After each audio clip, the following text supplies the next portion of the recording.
your ability to focus, and in fact, your ability of neurons to encode specific information in your environment, that is, to represent what's out there in the world, is actually related to your blood glucose level. Now, here I'm setting aside the discussion of ketosis and ketogenic diets for the moment. But there's a beautiful study that was published in Neuron not long ago that showed that the tuning, that is the precision with which neurons in the brain represent things in our environment, is actually much greater when there is sufficient glucose in the brain. Translated into English, this means that when we are fasted or when our blood glucose is very low, we aren't able to perceive and think about things as clearly.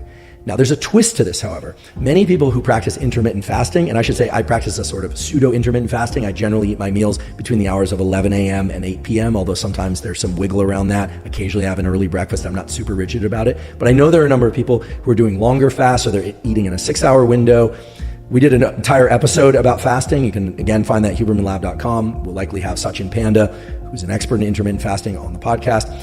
Intermittent fasting has a lot of different potential benefits. For some people, it's a convenient way to restrict their calories. For other people, it's a convenient way to avoid eating. That is, it's easier to not eat than to eat a small portion, so they opt for intermittent fasting, and so on and so forth. But one of the things that you hear very often is that some people like being fasted because they like the clarity of mind that it provides. Here's the situation. Neurons, unless you're in a ketogenic diet, really thrive on glucose. They love glucose. And as I mentioned before, your ability to think and perceive things is actually enhanced by having sufficient glucose in your bloodstream. So why would it be that some people experience a heightened state of mental clarity when they are fasted? I've certainly experienced that before. Well, I should say that provided you're well hydrated enough and you have enough electrolytes in your system, what tends to happen is that when you ingest food, there's a shift in your nervous system towards so-called parasympathetic mode. That is, the more relaxed, you probably heard it as rest and digest, although it does other things, a more relaxed mode that can indeed make us very sleepy. If we have too many carbohydrates, it actually can make us quite sleepy.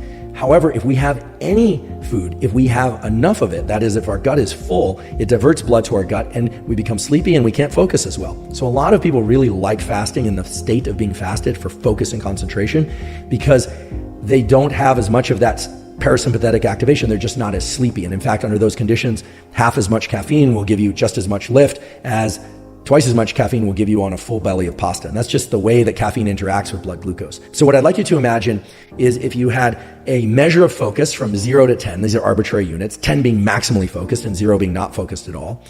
Imagine a U-shaped function, right? Where if you're very fasted, you're going to have a high degree of focus and concentration.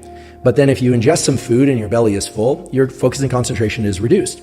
But having enough blood glucose and maybe even elevated blood glucose will increase cognitive function. So there are two ends of the spectrum. On one end of the spectrum, blood glucose is relatively low and you're fasted and you can think and behave in a very concentrated way. And on the other end of the spectrum, you have a lot of blood glucose, or I should say sufficient blood glucose. You never want your blood glucose to be too high.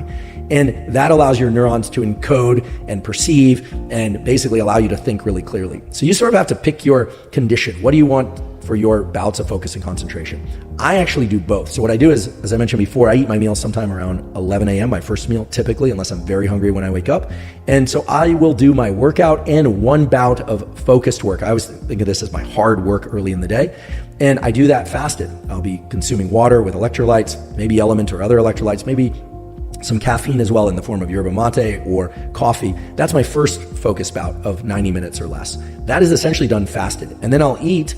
And then I do notice after I eat, I actually have a diminished capacity to focus. But then again in the afternoon, I will do another 90-minute bout of focus. And I'll talk about some of the tools I use to make sure that that bout of focus is optimal for getting the most amount of focused work done, whether or not it's mental work or physical work, although I tend to do my physical work early in the day and my mental work both early and late in the day. So to make this very simple, or as simple as I can for you, being fasted is great for focus and concentration, provided you're not thinking about food the entire time.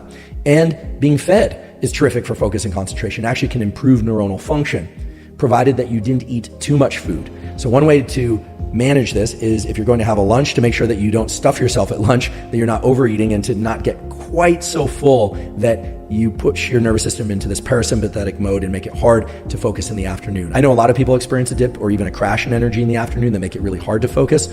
For that reason, I'll just remind people of a tool I've talked about many times before, which is based on the biology of adenosine and caffeine, etc., which is to delay your first caffeine intake to 90 to 120 minutes after waking up. I know that can be painful for certain people. I violate that rule when I'm working out very early in the morning. I'll drink my caffeine before my workout, which often occurs within 30 to 60 minutes of waking. But in general, unless I'm working out very early, I will ingest my caffeine 90 to 120 minutes after I wake up. So again, I want to emphasize that if you hear somebody out there say being fasted is optimal for focus and concentration, well, that is true in one context and perhaps ideal for a certain part of the day. And other people will say, no, neurons run on glucose. You need glucose in your bloodstream in order to get those neurons to be tuned. That is, to respond with electrical activity in the optimal way when you're reading something or when you're trying to perform exercise. Well, that's also true. And of course, you can incorporate both. In fact, as I just described, incorporate both fasted states and fed states in order to optimize my concentration and focus.